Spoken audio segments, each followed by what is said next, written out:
Continues.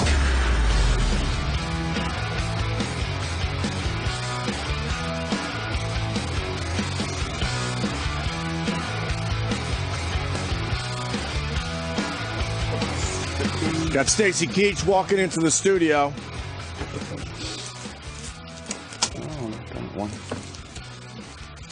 Maybe. There he is. Stacy Keach, my God. Good morning. Good morning, sir.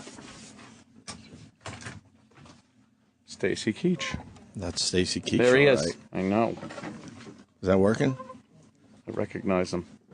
Well, I'm trying to get on the network. It's a big pain in the ass. Yeah. Trying out these Google Glass things. And it's kind of a pain. Are you a tech guy at all? Are you a technology guy? Not really, no. No? I guess we all are to a certain degree. We have to use our smartphones and computers, but Some people just outright reject it, though. It's always funny to talk True, to my someone. wife is like that. But she won't touch email or any of that stuff? No. She's texting. She's very proud of that fact that she's a texter. All right, And I that's said, a start. She's just she's a click away from being an emailer, but she doesn't want to do it. What do you think it is that people reject that stuff for? Is it just it seems like an overwhelming technology to learn? I think so. With my wife, that's certainly the case. Yeah. But she is now, I think, so overwhelmed with. We have 2 kids, and they do everything. Okay, Glass.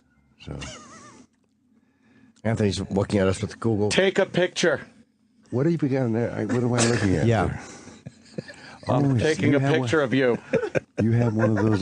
Stacy Keach, I'm taking a picture of you with Google Glass. Google Glass. Google Glass. This would blow Yes. your wife's That's mind. the first time I've seen. Okay, Glass. Yeah.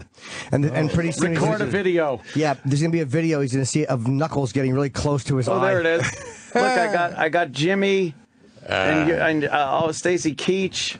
Got you both on there. Fantastic! I got we to go. look at that. Oh, there it is. Now I could just do an extended video. Oh, there's E-Rock. Here it is. Well, okay. You know what? I'm just going to leave these on for Stacy Keach. That's comfortable. That's comfortable to look at. As I do an interview with Google Glass, I'm just going to hang out. Now, where do you get Google Glass? I don't know. Some guy sent it to me. Oh, It was you like, can't- hey, check this out. You can't buy it at like Best Buy or something. No, not yet. It's Not like yet. kind of still Online? in beta. It's still in beta. Testing kind of a thing.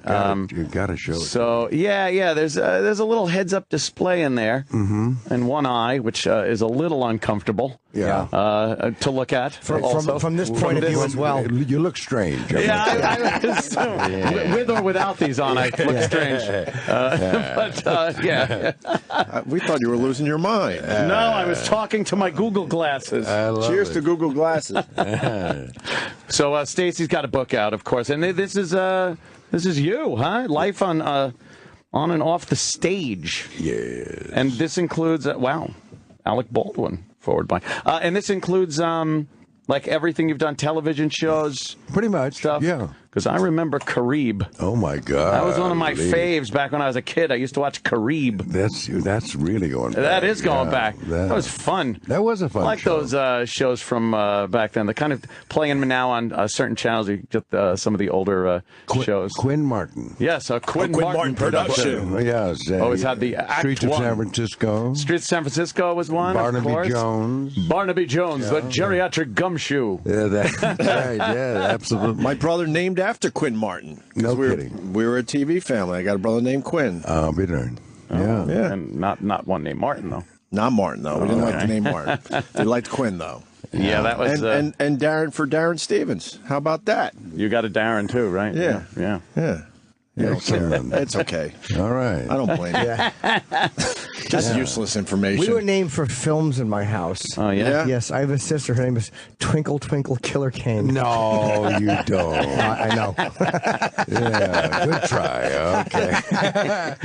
What was the rename of that movie? The Ninth Configuration. Why did they rename it? You know, that's a good question. You'd have to ask Bill Blatty, but I think it had something to do with the fact that, well, you know, by the way, he wrote the screenplay before he wrote the book, which he did for The Exorcist as well. That's weird. Yeah. Isn't that, it's very I didn't know bizarre. that. I didn't either until he told me. But You know, extraordinary guy, and there's two different endings to that movie. One where the Killer Kane is killed in a bar fight, and another version where he commits suicide. And and Bill Blatty couldn't make up his mind as to which ending to use. And I think the reason he changed the title was because he thought, I think Twinkle Twinkle Killer Kane it didn't reflect what the story was really about, as if the Ninth Configuration does. But nevertheless, I didn't know he wrote the screenplay to The Exorcist first. So, because if you ever read the book, there's so much great dialogue in there, in between the demon and the priest and Karras, and I would have assumed that he had edited, but he just added to what he had already written as opposed to editing down for a screenplay. Yeah, fascinating man. He did something on that when we shot that movie. Then I've never had an experience like this before. He actually had Barry Dvorak write the music for the movie before we even shot the movie. He would play the music before we would shoot the scene so we would get in the mood. Wow, it's usually done completely the other way around. The other way around. Yeah. They play the movie for the Kind of brilliant, though. Yeah. people that put the music actors together. into the That scene. would kind of get you a little more. Brilliant. Yeah. And you start off talking about your cocaine bust in London. What year was that? And can you kind of 1984. Peruvian flake? I don't remember. I don't remember. That was from Cheech and Chong. Cheech and Chong. Yeah. It's turning blue. Must be Peruvian flake. how'd you get busted? Heathrow Airport. You were bringing it into the country? I was in denial, and I had a shaving cream can safe that had the stuff inside. One of those things. That's clever. Yeah, it screws off. Well, I might not have not been. clever when you put the real shaving cream can right next to the. Because then it's like, why do you have two shaving cream cans? Yeah, exactly. Oh, Stacy. No, I wanted to get caught. Oh, really? Oh, you did? So. Wow. I did, yeah. So I think I was at the end of my rope, I was in denial. But it was a few years ago. Thank God I've lived long enough to be able to tell the story. Wait, so you're going through very customs lucky. with two shaving cream cans. Yeah. And what's the first sign of trouble? When the first sign of trouble is the look on the security guy's face. What's all this then? Yeah, I said, "What's this then, son?" And then he went in the back and he came back and said, "What's in the can?" And I knew the jig was up. So Yeah. I said, Which one? Shaving cream's in one of them. Oh, God, he that's started terrible. shaking the can. Yeah. Oh. That was it, when they started shaking the can. So you got busted, they arrested you, and how long were you in jail for? 6 months. Oh, that's quite a while for an airport bust for, I guess cocaine is a big one. Well, it was actually a 9-month sentence, but I had 3 months off for good What year was behavior. this now? 84. 84, wow. Almost 30 years ago. Yeah. 30 years ago. You were already pretty famous by then, though. I mean, Yeah, my camera was swinging away. Yeah, yeah. Yeah. How was jail? Not something I wanted. I understand that part, but I mean, Actually, though, it was a very interesting experience in this respect. The warden was a very compassionate man, and I think he had a son who had died from an overdose when he was like 24, 25. So he was very compassionate, and he appointed me the librarian, and I was told that I would have to read and write letters from the prisoners who were on remand waiting for trial. These young guys, the young offenders, and many of them were totally illiterate, and they would get letters from home. They wanted to, write back. So I did actually got to perform a public service while I was in jail. so people out there have handwritten notes from Stacy Keach. They don't know it though. They probably don't know it. Don't even know. Wow. So when you get busted, what were you going to England for? I was going there to do a voiceover for my camera. I was shooting in the south of France, shooting a miniseries called Mistral's Daughter. And I was supposed to go up to London to do some voiceover work. Oh, they must have been mad when Of course, I guess that movie went away. And like an idiot, I was one of those guys. I couldn't do without it. Well, the I amazing was thing, totally addicted. you get busted like that. I'm always like, because when jail just stops everything from that moment on, and it was like, how long were you supposed to be there for? You going to be there for 2 weeks or whatever? No, weekend. I mean, how long I was? Yeah, exactly. I was going to be there for a weekend. And then go back, and then Right. and then what happens? How do you get the rest? Like when you realize, oh my God, 9 months or 6 months of my life is now. I didn't know that at the time. See, this was in April, I believe. It was in April, and then I went back. I was arrested. I was put in jail for the night. They bailed me out, and then I went back to shooting Mistral's daughter, and trial was set for something like 5 months later, 5 months down the road. And I was told that I was just getting a slap on the wrist, and everything, and that was it. And they let me go. Why'd you go back though? You could have just came back to the States. They wouldn't have extradited you for a little. Well, because I wanted to face the music in this respect. I wanted to go back to England to work, and I pled guilty. I mean, I was an idiot. Did they make an example out of you? You think? Oh, absolutely. Wow. Yeah. Did you clean up after that? I did. You did? Wow. Yeah. Drinking or two? Guilty. Everything. Huh? I was going to say pled guilty. That's kind of, maybe you shouldn't have done that. Well, what could you do? How could I mean? Well, that's because then they could kind of what could I wheel and do? deal. No contest? No, I don't know. Yeah, no. Blame Gillette. That's I'm actually blame Gillette. How did this get here? I was suing them. What is this? No wonder I was enjoying my Can shave. didn't work. right. Yes. It screwed the wrong way. I would shoot the shaving cream right up my nose. Hey, Oh, my And so you God, quit that's from crazy. that point on, or from jail on, did you actually get sober? I got sober the minute I hit jail. Yeah. And you've stayed since? I have indeed. Yeah. Wow. When you were doing coke and all that stuff, was it affecting your shooting at all, or was it? Well, yeah, absolutely. But I wasn't aware of it. I was in denial. I mean, I wasn't. It wasn't a. It started off as a social thing because in the early '80s, it was everywhere. I mean, people. You go to parties, it was laying out on the coffee table. You go to a restaurant, the maitre d' would say, "Let's go in the bathroom and have a little toot." You know what I mean? I mean, it was all everywhere. But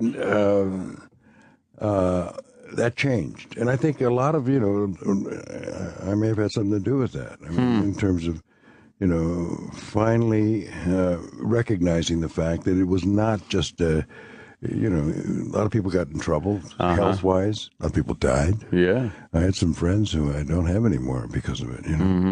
And I was in total denial. I mean, I was a medicinal user. If I didn't have that little bottle in my pocket, I felt like, I can't go on. I mean, I just can't. Wow. So it was a daily thing of just, all day kind of keeping your... but I mean, moderately all day long. Right. But Just kind of stretching it out through the whole day a little bit. Yeah. Wow, that's something. Do you ever see yourself on television or a movie or anything and go like, oh boy, I could tell I was a little wired. Yes. Yeah. I do. Yeah. Huh. What's one because Paul Williams came in and he said that he would look at himself in his old appearances and become so embarrassed because he was like, oh yeah, I was so loaded on that one. And But we didn't notice. we didn't notice. But he knew. He looks back with And he humiliation. came look at it. I'm sure that's the case with me too. I mean, when my camera. Well, Mike Hammer was an over the top. He was a little He was wired agitated anyway. Yeah. Yeah. Mike Hammer's a great character. I'll make a note. Very I'll over make the a top. note. He was supposed to be a mellow guy, though. That's the problem here. Yeah, maybe He that was was supposed to be mellow, and they Mike just got Hammer very was a- confused why he wasn't mellow. grab a guy by the lapels kind of guy, Yeah, you weren't supposed to do that. I You were love just Mike supposed to give Hammer, a man. talking to. Yeah, that was a fun show too. Man, you got a hell of a voice. thank You ever do radio or obviously a lot of voiceovers? I do a lot of voiceovers. American Greed. I'm the voice of American Greed. Right. What's that? On CNBC. It's a 1 hour show about guys like Bernie Madoff and other fraudsters who scam us. Yeah. Yeah, there's a lot of your voice is perfect for those crime shows, and I'd like you to narrate my life story. shows. He'd be perfect. Can you say, and he thought it was a woman and realized it wasn't, And he thought it was a woman and realized it wasn't. and then you have to pause and say, and he went through with it anyway. Very good. Very good. oh, Jim. And he went through with it anyway. Oh, yeah. Yes. Anyway, how do you say anyway? So much of those, like when you watch like a documentary, or like who I think Paul Winfield was doing those, the whole city confidentials. Right. You don't realize how important the voiceover wrapping around it is until you hear it done poorly, and you're like, oh, this is kind of cheesy. But when you hear it done right, it just kind of takes That's it for effortless granted. That's with how they Stacy are. Keach. Effortless. Amazing. No. Really. Well, thank you. Well, I talk about it in my book, All Yes. in All, which just hit the stands, and I'm very happy to say, and I'm very, very pleased I got a chance to live long enough to write it, you know what I mean? Yes. Yeah, so there you go. And So there's you're friends with Alec Baldwin? Yes. And I'm very sorry about all the things that have been happening. the recent controversy, yeah. That's got to be great. You're out plugging the book. It's like, oh, Alec Baldwin. It's like, thanks, Alec. Now I got to address this shit. But he really, it's perfect though, because it puts it's he really gets bothered out there, though. Well, listen, I've seen it. I can't imagine. He's a wonderful guy, and he's very protective of his family, and I can appreciate that. Mm-hmm. Absolutely. It doesn't excuse what he said, but he apologized. He did apologize. He apologized, and you know what? Life goes on. I don't like in this day and age that things are completely taken without context. So if something is said, it's taken at face value. Let's all be honest. As men, you go out there, you get angry at something, you blurt stuff out. Right. It doesn't mean literally what you're saying. It means you're angry, and for years that's the terminology that was used for calling someone an asshole or something. Well said. No, that's exactly. And I think that's precisely where it was. And I think that's what it's And then like. the apology doesn't matter anymore. It's They want your job on top of it. Oh, I know. It's we talk about amazing this every now. day, Stacy. We're not going to bore you with this. It's one of our rallying. It's one of our go-to. Well, good. I think it's good. No, because every day. Talk about it. It needs to be it talked does. about. God, every day there's one out there that we talk in about. this weird political correct place now where, like Opie said, not only do you have to apologize, but you have to lose your job. You have to. But they won't take be your job shunned. until you apologize, and then they're like, "Okay, now that you That wasn't apologize, enough. now we're going to take your job." Well, it was like that whole thing with the Miami Dolphins a couple weeks. Exactly, Very similar situation. Yeah. Again, taken out of context. It's got to be put in context of, here's a locker room atmosphere. Locker room with culture is guys. very Exactly, different. totally Guys, I mean, this isn't something new. It's been happening for years like that. Do you get tired? I mean, you're like an old school guy. You're a fucking man's man. You must get tired of this. Like, how annoying do you find this culture the way we're behaving? It's just irritating. It's very annoying, but I don't know what's the solution. Yeah, exactly. I guess just talking about it as we are. Talking about it, and then it's all cyclical. Occasionally, it'll move back the other way. The solution is people got to push back more, Stacy. Yeah. You see it on the news. These guys know it, but they just still play it out. Yeah, the media, because they're looking for their headlines and the news is ridiculous now. And their audience, but it's no. But you gotta love Rob Ford. Walter Cronkite. How great is this Rob Ford guy? Toronto mayor. Toronto mayor is a lot of fun to watch. Oh my God! we love him. We love him. Well, we absolutely love him. I'm sure he's out there. This guy could have used your shaving cream can. But I'm not an addict. I'm not an addict. That's different. I was. But isn't it funny to hear somebody talk about smoking crack and then acting like the press is irrational for suggesting addiction? Right. That's true. That's when we might see it the press's way. We're not unreasonable. But that's fantastic. And he's trying to claim he only did it once. And our thought is the people that did it once are the ones that die from it. No one's ever smoked crack once. Right. I doubt Well, it's like the old days. What was it? I didn't inhale. Yes. Bill Clinton saying that. Yeah. But he really thought that was going to work. To say that he didn't. It kind of did. You He got elected. What? You don't know what you were missing. Right? Yeah. What are you doing? Hey, by the way, book signing this Friday. I don't want. You want the 22nd? Is it this Friday? That's today's the 19th. Next Friday, a week from Friday. What day, Jimmy? It's at Barnes and Noble. It's November the 22nd. If you want to meet Stacy and November get the the book signed. 22nd In Calabasas, California. Hold on, that's Friday. A week from Friday. A week from Friday. November 22nd. You're saying? Is it this Friday? It's Friday. No, it's this Friday. I'm This sorry. Friday. I'm sorry. Yes. In Calabasas, California, where I live. Okay. Yeah.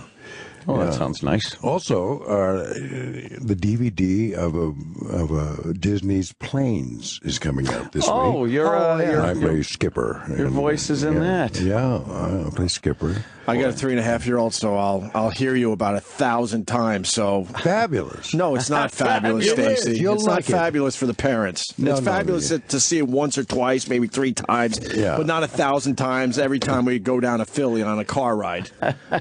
I like that idea. See? Patton Oswalt's a friend of ours. I can't stand his voice because of Ratatouille. Okay. Okay. All right. Okay. Okay. Yeah. But I'm very happy that's out on DVD for you, sir. Thank you. Yeah. Okay. And you'll enjoy it. You will. I promise. I honestly haven't seen that one yet, and we go to a lot of the kids' movies. So Yeah. It's like we will Cars be in the watching Sky. it. Yeah. Cars in the Sky. Sure. Did you see it? No. No. But I heard that. Yeah. I play Skipper, and he's the mentor. He teaches Dusty, a crop duster played by Dane Cook. Dane Cook, right? Yeah. To overcome his fear of heights and win a race around the world. And what type of aircraft are you, sir? I'm a Navy Corsair. Oh, back like Baba Black Sheep. Yes, indeed. Back Gave you a again, good in the plane. same time as like Kareem was on. We had Pappy Boyington and Baba Black Sheep. That's it. And occasionally we'd see you all together in Battle of the Network Stars, where you'd all get together and He didn't do fight each battle. other. Stacy Keach didn't do Battle of the Network Stars. I did. Yeah, I yeah, did. yeah. I Stacy did indeed, battle. Sure. Yes. Oh, yeah. He yeah. once hit We Barbara all- Bach with a rowing oar.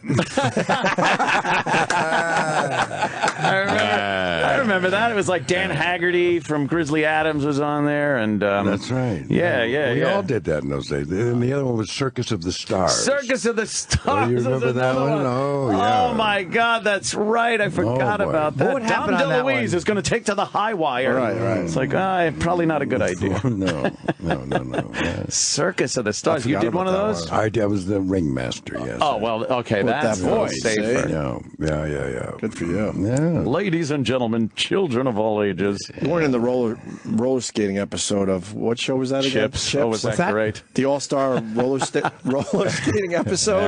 No, I don't remember seeing Stacy Keach. I remember seeing was the the roller cast of skating Eight is episode? Enough. It was a extravaganza, man. It was an was a all-star spe- cast. I Yes. guess Was it Ponch a and show? John were doing some charity event. What show? At a roller rink. Chips. What's that? Chips. Oh, Chips. Shit, Yeah. Eric What's that? Estrada. Eric Estrada. Yeah. And it was a charity event, and they had like all the celebrities at this charity event. And it just happened to be all the people that were on all the shows that were also on the same network as But Chips. But they were all forced to do this, obviously. Yeah, Oh, we yeah, all yeah. did it. They were Yeah, forced. It was. So it was a special. It wasn't a show. They were special. No, yeah. it was the show, but it was a special episode of the show because it had so many. What show, though, again? What show was Chips. it? What's that? Yeah, Chips. Eric Estrada. Eric What Estrada, show? he was on Chips. We did our first movies together. Oh, really? The New Centurions back in the day. The New Centurions. Yeah, it was Joseph Wambaugh. It was George C. Scott. Oh, and wow. myself. Yeah. Who'd you play? I played this young cop. Roy Feller was his name, who gets shot at the end and he gets killed. At the Oh, end. spoiler.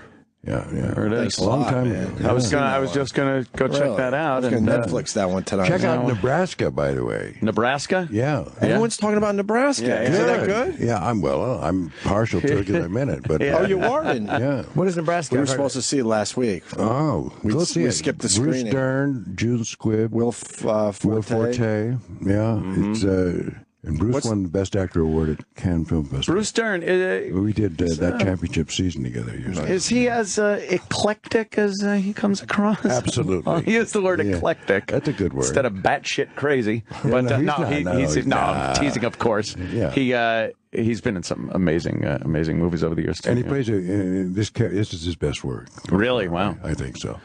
Yeah. Nebraska. I don't want to put the Ken or her on it, but I think there's some Oscar. Oh there's wow. some Oscar buzz. It's gonna be bad. You want us to see Nebraska? Yeah. It's hard. They have screenings at times when we can't Yeah. make it. I wanted They have to. them at certain times. Sometimes it's difficult. Yeah. To do this. Yeah, well, now it's out. You know, it's around. It's Oh, in so town. we could It actually just see it at Yeah, our own basically, leisure. Stacy just told us to stop with our horseshit excuses. It's in theaters. I don't. That was it. We don't pay to see movies. Oh, That's Jesus. crazy. The 22nd. Who does that? You doing the sign? That's the JFK. That's the anniversary, right? 50 The years. 22nd, yeah. That's a. Right. So you're doing that. I hate to ask the question, but you don't get to ask it much. What were you doing when that happened? I was in the elevator at Yale, going to the Yale Drama School. I remember going down the elevator. I was on my way to rehearsal. We were rehearsing George Bernard Shaw's The Devil's Disciple. And Frank Mulligan, who was the director, said, "Oh, we're not gonna go on. We're not gonna rehearse today." And we all went home, and it was a heavy day. Well, how did you hear it? He actually told you, or was it? It was on the radio of the elevator going down. It was up like at the 26th floor. Wow. A slow elevator. By the time I got down, Wow. They hadn't. He hadn't been announced dead at that point. He was just announced shot. Mm-hmm. When I got to the school, they said he's dead. It was a terrible day. Terrible. So what did you do? What do you do after that happens? Well, we went home. We all went home and just watched television. Turn on the television. That was. I think that changed the whole temperament in America. That and Watergate were the two major, those two events. In our history. That whole, go home and watch it on television, I think that was really the first national tragedy that was so communal because it was televised like that and everybody got to join in with the sorrow at one time. Yeah. And did you watch Oswald get shot live on TV? I saw it live, yeah. Can't even imagine. We just recorded a wonderful play by Christopher Lee, not the same Christopher Lee, the actor, called Air Force One. It was done for the BBC, and it's about the swearing in of Lyndon Johnson from the time Kennedy was shot, and all of that event with Jackie in the plane flying back, and he was sworn in by Judge Hughes. And it's a radio drama, and it's on right now. It's called Air Force One. Oh, really? You just did it? On BBC. Yeah, and I play Lyndon. Oh, you do? Oh, wow. I play Lyndon, which harks me back to the days of MacBird, when I did MacBird years ago off Broadway, when I played. And it was Lyndon Johnson in the really the Scottish guy. We can't say Macbeth. Well, if you say Macbeth, I got to spit 3 times and turn around. That's right. Yeah. It's bad luck. It's bad luck, yeah. But you've did a lot of stage work. I have. Right? Yeah. That's, and I'm just getting ready to do Falstaff in both parts of Henry IV, parts 1 and 2, Shakespeare, down at the Shakespeare Theater in Washington, D.C. next year. Did you have reservations about doing television? Because, especially at the time in the 70s and whatnot, it was not that prestigious as far as the stage. Well, it was a different. It was a different era. Yeah. Uh-huh. And I got knocked pretty heavily when I did Carib, and I left movies to do television. Mm-hmm. You did get knocked pretty hard. Yeah. Oh, wow.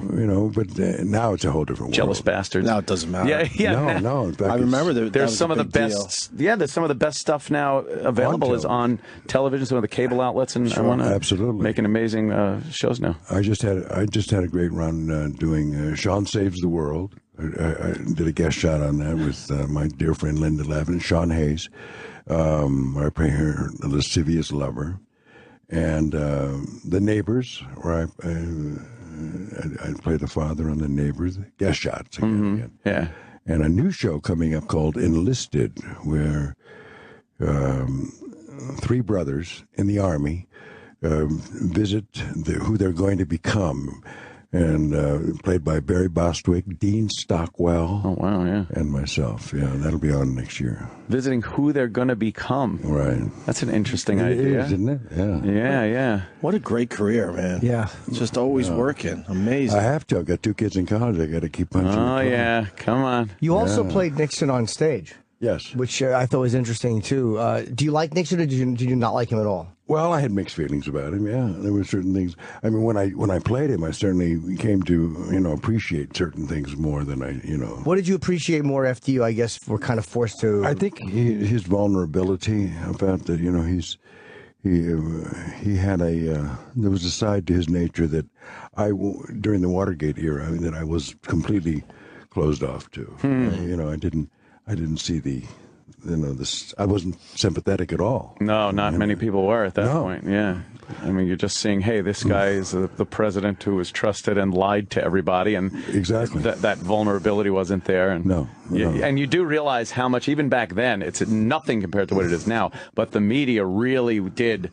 That was one of the first Now, there's another cultural moment in history. That was one of the first episodes in history where the news just jumped on it and had constant coverage. Well, that was it. Trials. I mean, that was the soap opera of the day. I mean, forget the soap. We were all watching the Watergate trial. Yeah, I mean, that was it. And before that, though, there wasn't really. I mean, you could go back to the McCarthy hearings, but even that wasn't. That was newsreels. Right, that was newsreels. It wasn't live televised like that. Right. What was it that broke Nixon? It was. I was like the fourth day of the interview, and I mean from the movie I'm remembering, and Nixon had made a call drunk, and he didn't know exactly what he said or what exactly got him. That kind of got Frost what it got him. Well, it's a good question, and it's not really answered in the story. But that phone call certainly was for the audience witnessing that phone call. You got a chance to see the other side of his nature. Did he not remember he had called him? He said he didn't, but I don't believe that necessarily. He said he didn't remember it, but I think he did. It just he didn't want to face it. So when you're doing Nixon, are you trying to do the voice like everybody else? How do you do the impression? I never did any Nixon. He went, it's Nixon here. No. Hip, hip, cheerio. That don't sound just like completely That does not sound like Richard Nixon. That's Nixon. That's a good Nixon. That is a good Nixon.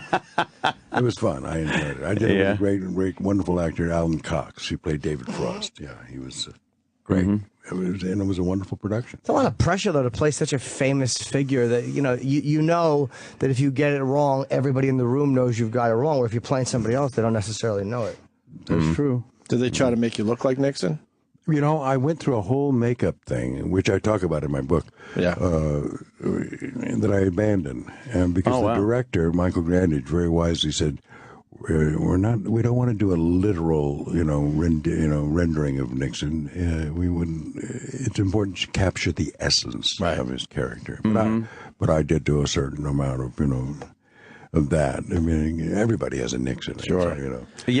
Vocal. But, what did you think of Hopkins' version in the movie? I loved it. Yeah. Well, I love everything he does. Did they try to make him? Yeah, Anthony Hopkins played him. I thought Frank Langella played him. Frank Langella did, but wait, Anthony Hopkins did Nixon in another movie. In another movie, right. Oh, Oliver Stone? Yeah. No. Yes. Yeah, it was. It was. Okay, I'm thinking of Frost Nixon, where it was Langella. It was Frank. Yeah, Frank Langella did a great job in that. He was absolutely great. But Hopkins did it in the movie Nixon. I love the scene where the guy is like, the Nixon, I would never talk to him, and then when Nixon walks in the room, he's just like, hello, Mr. President. Humbled. It just shows you how these guys alpha male everybody, and no matter who you are, what your ideology when the president walks in the room, come on. Yeah, that's a big moment. Sure. Have you met him, or did you ever meet him, or no? No, I never met him. I never did, no. But one of my dearest friends, Howard Kaminsky, was his book publisher. And he told me, great stories about him, and so I picked his brain a lot, and I talked to other people who knew him very well and tried to get some kind of, understanding of his crazy nature. So when you're doing we asked an actor recently, when you look at a script, do you immediately look at it and start putting he said he writes in the parentheses or in the side, in the margins, my line, your line, my line, my line. Do you do any of that, like emotional writing or putting verbs in the script, or? No, I don't. I mean, not in the beginning. No, generally speaking, you just but I do the highlighting. I highlight my lines. Oh yeah. And then as time goes on, I find myself doing, writing stuff down. See, I'll put little things in the margins, like I'll put an arrow and I'll say, flail arms wildly. I'd love to see some of those features. Yeah, that'd be great. They always say do the opposite, and I don't necessarily believe that, but they're like, you do the opposite of what you think you're supposed to. People give you this weird advice, and like a lot of times, the opposite of? Yeah, they just trying to sound like they have really great actor advice. Why does he keep leaving the room when he's supposed to come in? Yeah, exactly. The director fires you. Yeah, why is he pop locking? This is a eulogy. Well, there are certain acting techniques that do suggest that if you're trying to do something with great intensity, to try and do it softer, so you recognize how wrong you are. You know, I mean, you recognize, you know, it's like by indirections, find directions out kind of thing. You know? Oh, you can't really tell if you're screwing it up until you do it another way and kind of look at how you were doing it. Yeah, all right. See, Brando, I watched Don Juan DeMarco, and I've mentioned this before, but it was a cool moment where I guess he was pissed off at one of the other doctors, and he said, "I'm so angry at you." And he just said it like that, like really sweet almost. And I'm like, you know, that was just such a brand, because anybody else would have yelled that line. Yeah. I certainly would have. Yeah. Pacino would have. Pointed, yeah, well, pointed. Of course, yeah. Angry. But that's me. Would he yell? Well, it's the yelling Pacino. I like the yelling Pacino. He does young Pacino, though. Yes. You're downplaying your young... We're hoping he does Pacino in Angels in America. You do the soft-spoken. He doesn't want to do it, though. But he does. No, he does. All right, well, the book's out now. This is great. Absolutely. It's called All in All, and the great Stacy Keach. And you can meet Stacy Friday night, and in Calabasas, California, at Barnes and Noble on Commons Way. He'll be doing a book signing in the it's a Barnes and Noble, so it's a nice place. Not to many go for left. a signing. Not many bookstores left. No, they're going away. Going away fast. Are you a big reader? I do. I like to read. Yeah. Look at these. Kudos, Martin Sheen, Jeff Bridges, Edward Norton, Oliver Stone, and of course Alec Baldwin. That's pretty good. Good company right there. All right, who's calling me? I'm talking to Stacy Keach. Why you give up on the Google glasses? Well, I was videoing a little bit. I didn't want to look completely silly the entire. When you videotape, you got to keep your head completely still. I'm like, my neck hurts now. I saw you do that. I'm like, I don't know. I don't know if they're really going to catch on, to tell you the truth. They're not going to be available for Christmas? Oh, God, no. I don't know. Not yet. Like they're still in beta mode? Yeah, they really haven't quite gotten them down yet, I don't think. Yeah, I mean, it's actually pretty comfortable to wear because you're looking, it doesn't really interfere with your vision until you look up and you just look like a creep. You look like Alex in the chair in Clockwork Orange. Holding your eyeballs open. Me glasses. Yeah, so I guess it's a little teeny screen you're looking at. I guess I can't see anything. I'm looking at space it's not on. It's plain. But I guess I can see the appeal of this. But next it'll be contact lenses. That's what we're going next, and it's going to be a lovely. And then world. Just implants in your eye. And eventually, all of us will just kind of know what each other is doing. And then we're just going to just tattle on everyone. The board. And then we'll go 3D. And then that'd be great. Well, I see in 3D now. It's amazing. Why would you need 3D when it's right there? Right. Well, they'll figure out to make it better. Life is in 3D. They'll make it better. All right. Yeah. Stacy Keach. Stacy, thanks so much. Thank you. I really had fun. Blast. That was great, man. Love having you in. Thank you, guys. Yeah. The Opie and Anthony Show. The Opie and Anthony Show on Sirius XM.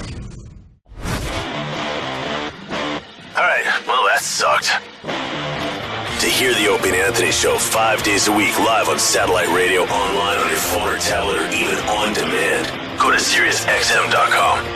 Also, interact with the Opie and Anthony Show on Twitter, @Opie Radio, @Anthony Cumia, and @Jim Norton.